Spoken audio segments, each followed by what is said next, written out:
Welcome to the Sustaining Creativity Podcast. I'm your host, Mari Riesberg.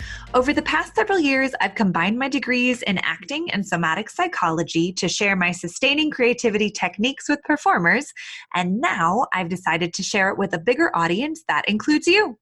I believe we are all creative, and this podcast is all about that. I'll be interviewing people from all backgrounds, ages, and creativity experiences to share just how creative we all are. Today, I'll be chatting with Dr. Arielle Schwartz, licensed clinical psychologist, somatic therapist, certified yoga instructor, as well as an author. Please enjoy Dr. Arielle Schwartz.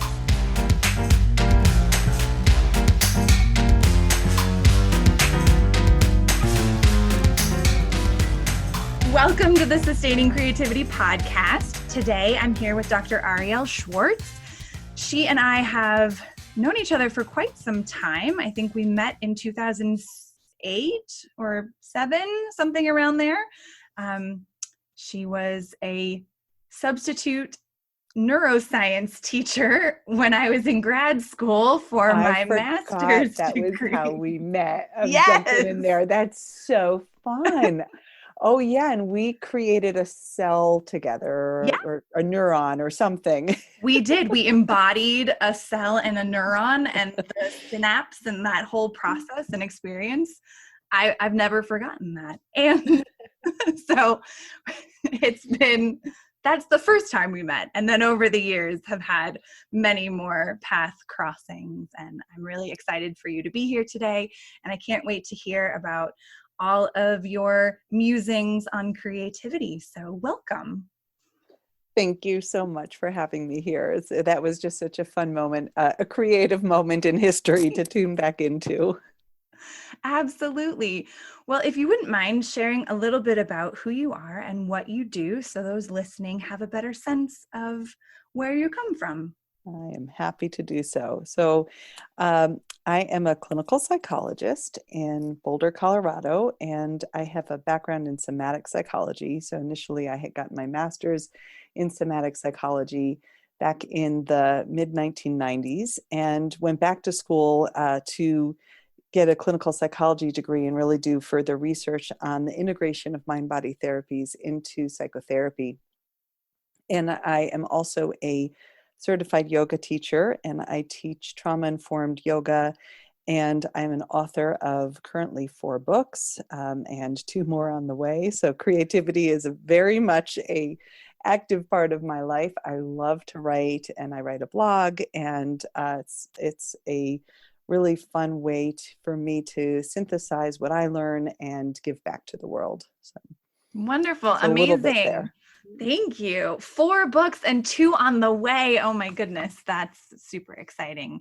Sounds like children. I'm pregnant with twins right now. Oh my gosh. That sounds Which one needs my attention now? Right. Exactly. But it also sounds like really cultivating a lot of creative juices and creativity to birth the books in that process. And it's true. So what would you say it means to be creative to you? I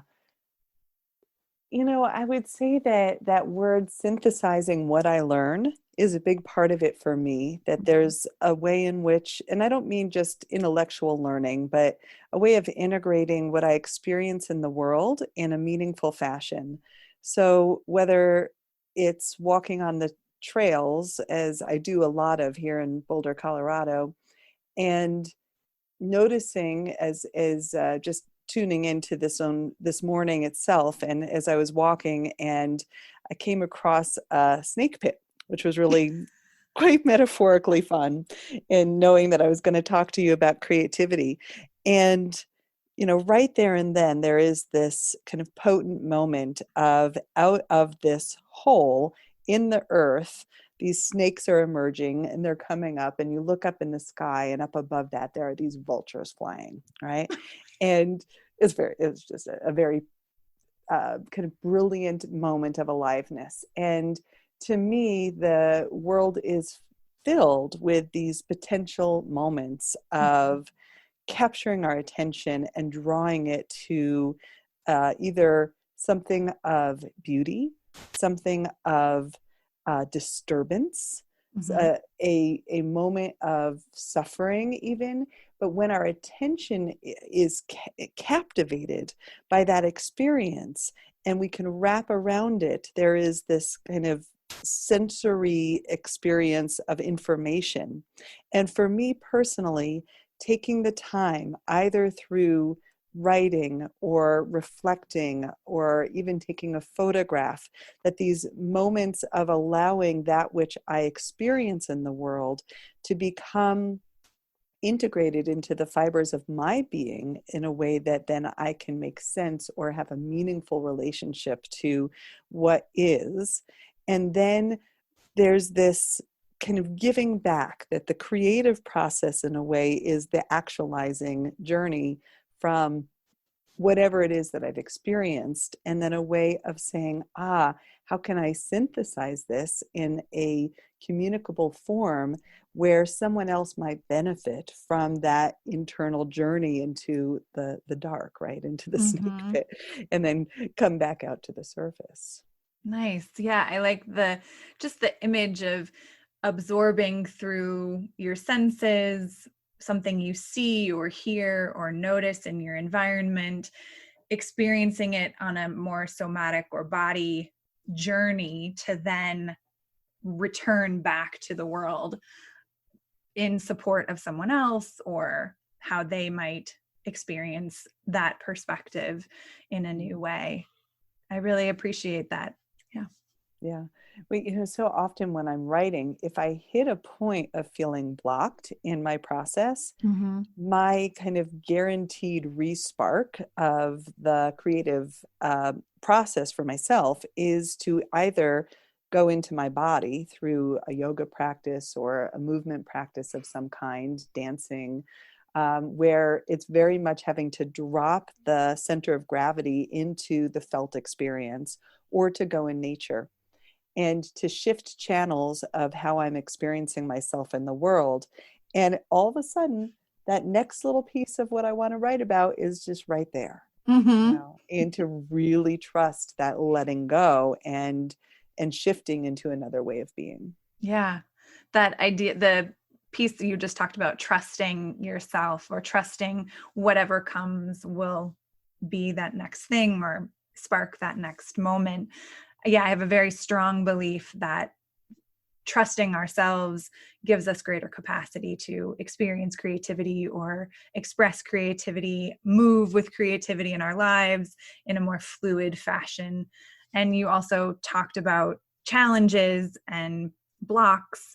And I'm curious what other challenges you face around creativity, Mm-hmm. maybe outside of writing specifically.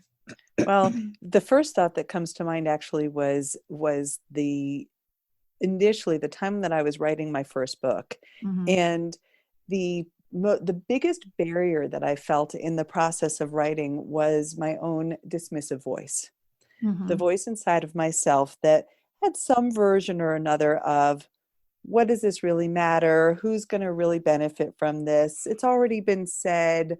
Why should you think that you've got something important to say out there?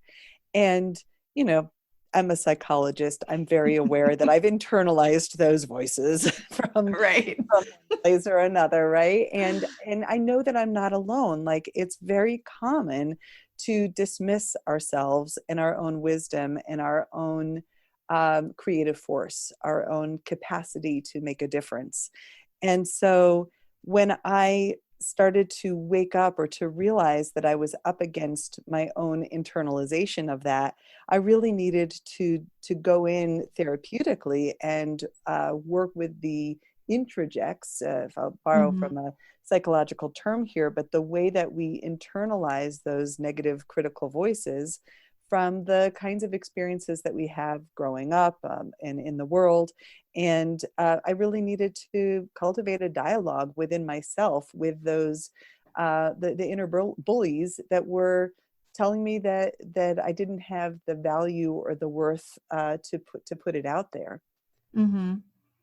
In fact, the first time that I sold a book manuscript, I really undersold it. I undervalued it because I didn't know that it was going to make a difference. And retrospectively, this year, that first book sold 50,000 copies. Wow. Wow. Congrats on that. That's amazing. It's pretty amazing. And it was, I don't regret that I learned the lesson, because the lesson in itself is worth, more than I could have spent in therapy, right? Right. Like the recognition, because I have received letters and emails and, WhatsApp texts from around the world of people saying, your book made a difference. It helped me heal. It saved my life. Like, wow. Right. And so the wake up into realizing that I was just wrestling with my own inner demons. And once I could get those out of the way, as I've said now, 3 books came since, and there's 2 more, like it just opened up the wellspring of trusting myself. Yeah. Nice. So do you think, well, I guess I'll preface this with, many people I speak with about creativity have this belief system that they are not creative, they wish they were, or they'd like to be. And you were just talking about the kind of inner bully. What are your thoughts about why people consider themselves to not be creative? I think that we get a kind of restrictive view on what creativity really means. And I even think about something that Viktor Frankl talks about in his work on meaning and meaning making, especially, his work was so much about trauma recovery. And when I wrote the post-traumatic growth guidebook, I went back to some of his writings on meaning making. And one of the 3 core components of meaning making that he discusses is creative values, creative meaning. But he broadens out the scope of what creativity is really about. So it's not just that I wrote a poem, or that I painted a painting, or that I, choreographed a dance. But, creativity is about any ways in which we express ourselves in the world. And it can be quite spontaneous. It can also be a constructive act. So, for example, during our coronavirus, during COVID, my husband has been building a garden. It's a wonderful, constructive activity that can be done here at home. And to watch him be so creative in this process of, where each plant goes, and the excitement of watching the seed sprout, and to be part of that with our children. It's absolutely a beautiful creative project. So creativity can be kind of like that seed that's sprouting, anything within us that's ready to emerge and come to the surface. Yeah. That idea that, what the maybe cultural or stereotypical idea of what creativity is can be so much more than that. I like that idea that it's not just the performance or the piece of music or the poem. It's also the dinner you make for family, or That's right. choosing a new way to drive home from the grocery store. Exactly. And I think about, for me, when my children were younger, now they're 14 and 17, but when they were younger, a lot of my creative energy went into like the creativity of how do we pick up our toys, right?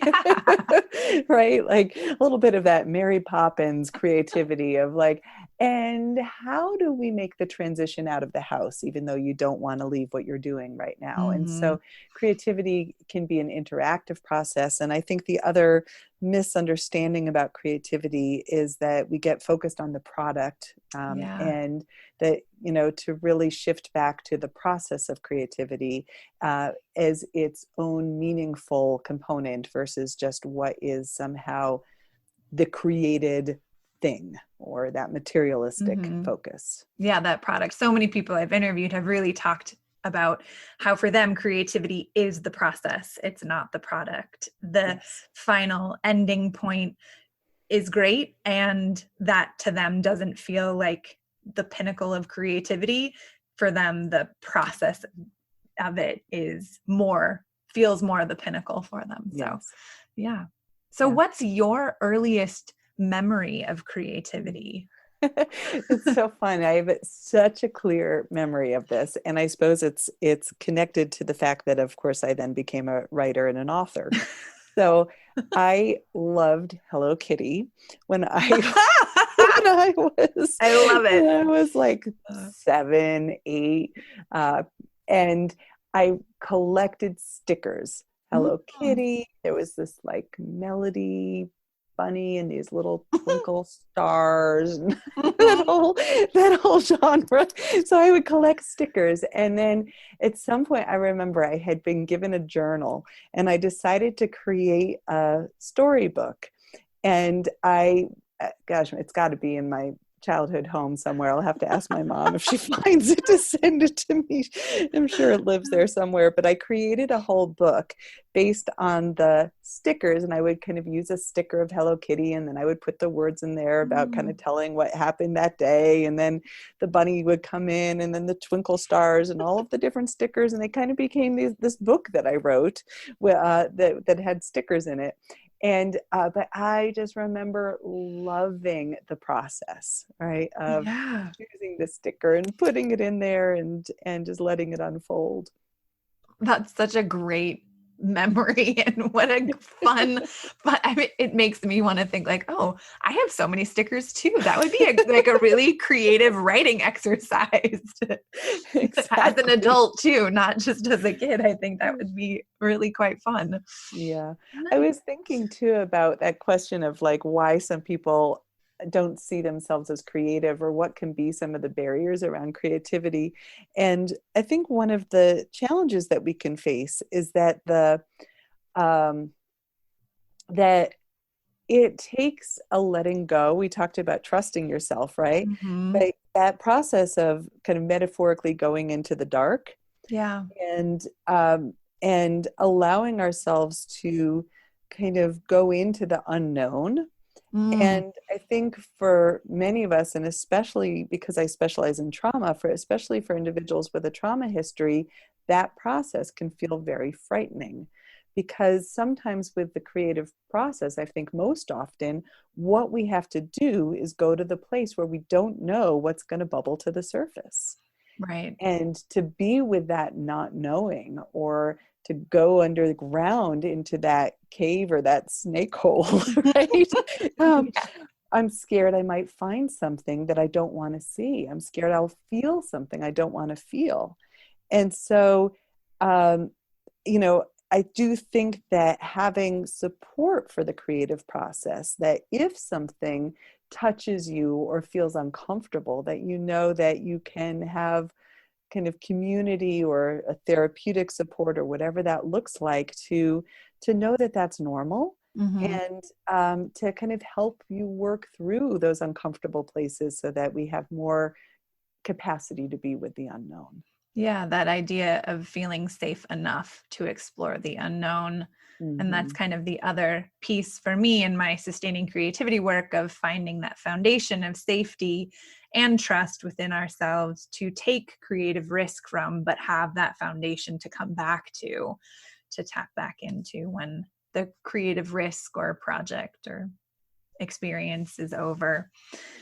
Yeah, I think that's a really big piece of why creativity can be scary, or why it can feel overwhelming to people who have a trauma history or have experienced trauma in their life as well.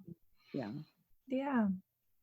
I had another thought that bubbled up here to my own consciousness. This is a book that I assume you're familiar with. This is Twyla Tharp's The Creative Habit. Oh, yes. Oh, yes. And that book had a really huge influence on me, because it actually it's the book that influenced my writing of the post-traumatic growth guidebook. Okay. So what I did was, when I read that and the suggestion to commit oneself to a creative habit, that even on the days when you don't feel creative, right? That we go ahead and do it anyway. So what I decided to do, this was about, oh goodness, I want to say maybe 3 or 4 years ago. Okay. I decided to once a week write what I called a Friday reflection. Mm-hmm. And you're probably familiar with my Friday reflections Yes, because we've I seen am. them over the years. So once a week, I would commit myself to the task of sitting down and just allowing whatever was moving in me or stirring in me or that I was reflecting on as a result of what had happened that week. And I would just sit down and write. And sometimes it would be 100 words, sometimes it would roll longer, just depending on kind of what was moving in me. Mm-hmm. And but if you commit to that for a year, all of a sudden you have 52 reflections, right? And if Yeah. you accumulate that across 3 years, that ends up being a lot of words, Yeah. right? So what I decided to do after about 3 years of these reflections was I imagined that each one was a little pearl. Mm. And that I then imagined that if I were to take these pearls and string them together, that they could create a kind of cohesive whole. Mm-hmm. And so as I started to do that and started to look at the relationship between these different kind of nuggets of creativity that had, Mm-hmm. or pearls of creativity that had come forth across several years, I saw my own themes Mm-hmm. and explored this arc of trauma recovery all the way through to resilience and post-traumatic growth that in a way mirrored and I took advantage of this mirroring the hero's journey, that aspect of how in a way we all need to be called to face again those inner demons or our own darkness or our own um, frightening places, the dragons, right? Mm-hmm. Metaphorically, that we need to slay in order to retrieve ourselves, restore our Mm-hmm. inner masculine and feminine balance, which I think is so deeply connected to creativity, Mm-hmm. and to retrieve the chalice, right? To be able to tap into that source. And so this book really ended up taking this arc as I strung it together, and it's of the pieces of work that I have out in the world, it's the one that I really feel is imbued with my own creative process the most. Mm-hmm. Yeah. I like that idea that in the beginning you were just doing weekly reflections, and it wasn't until many years later where you sat down and looked at all of them and had that idea of, oh, they go together and how can I continue to piece them together? And Yeah. yeah, that idea that creativity, in that process is very different than putting it together for a final product. Yes. Yeah, it reminds me of in grad school, we had to do a creative habit and I chose painting my heart Oh. every week for the entire semester. And to see how it changed over the course of that semester and how it began very literal painting of what a heart looked like from my imagination. And then as soon as I got bigger paper, how it completely changed into a very abstract representation of what it felt like to have a heart. And so that idea of a creative habit, how when you trust it can change and shift and morph into something even bigger or more than I ever thought it could be when I started. That's a lovely story. Yes.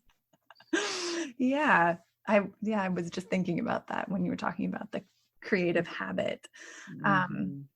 So what is an everyday issue in your life that you use creativity to solve? Oh, what a lovely question. I would say that there's quite a few. Like if I go back to parenting, my own parenting of and connecting to family, I would say that that's very much a creative endeavor, although maybe again it doesn't fall in the traditional category of creativity.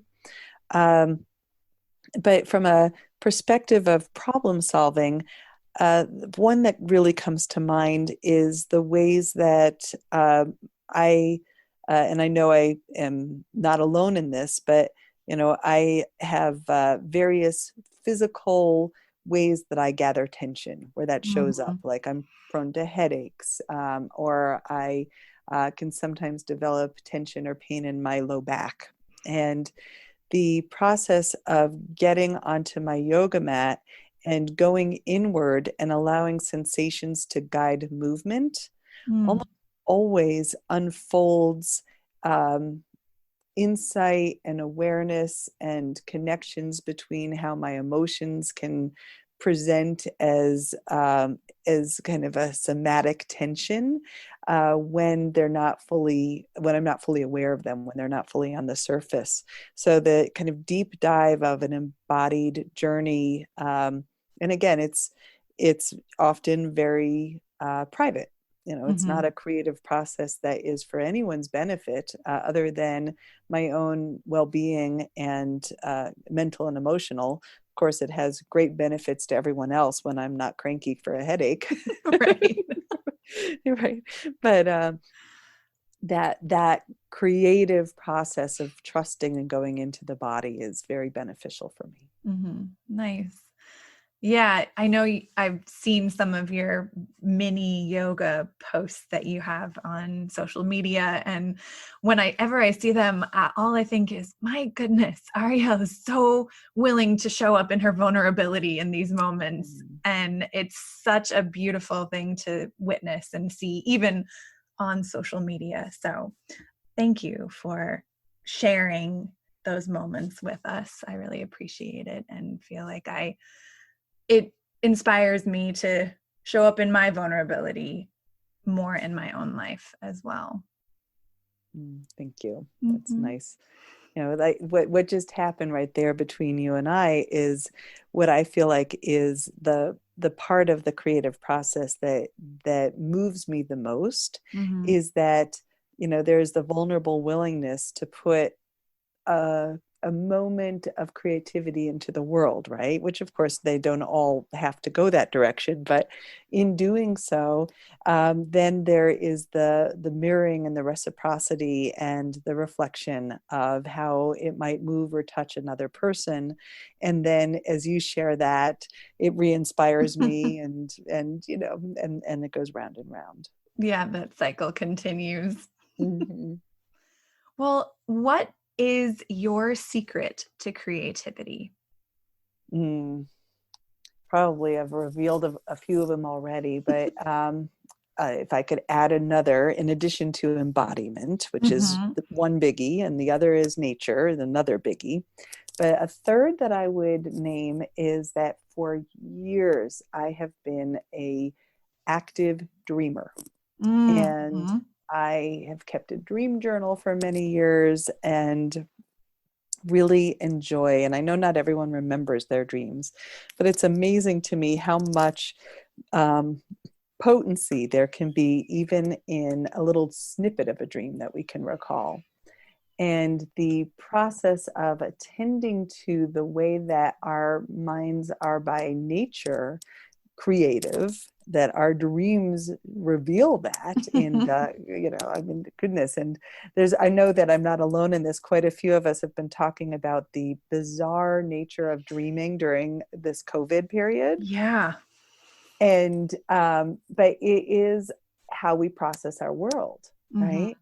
And so sometimes the act of paying attention to a dream and allowing myself to embody or work with or get curious about the dream will spark one of those reflections, right? Will spark a momentum of how I want to move the dream, or what archetypes am I tapping into in myself. So that would be another one that I would say is a key element to keeping the spark alive. Nice. I love that idea of keeping the spark alive.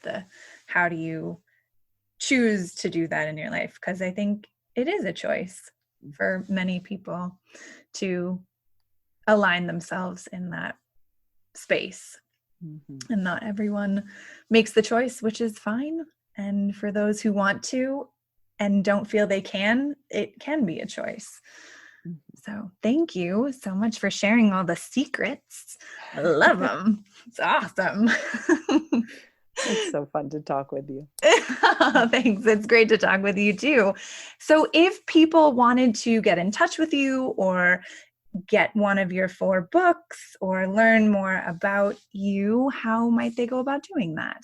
All right. Well, there's quite a few ways to stay in touch. One would be to go to my website, and that is drarielleschwartz.com. That's DRAIELLESCHWARTZ.com. And I have a blog on there, and you can sign up to receive the blog. And you can also scroll back through the several hundred in the archives and have a lot of fun with that if you'd like. The books are all linked in there on the website. And I use of the social media platforms, Instagram, you will find my nature photos more than anything. And Facebook, you will find all sorts of ways to connect through yoga and through yoga classes that are now online because of COVID. And through just through lots of ways to communicate on there. So Facebook at Dr. Arielle Schwartz is the other biggie. Wonderful. Well, thank you so much for taking the time to chat with us today. It's been a true pleasure. I've really enjoyed it. Thank you. Absolute pleasure for me as well.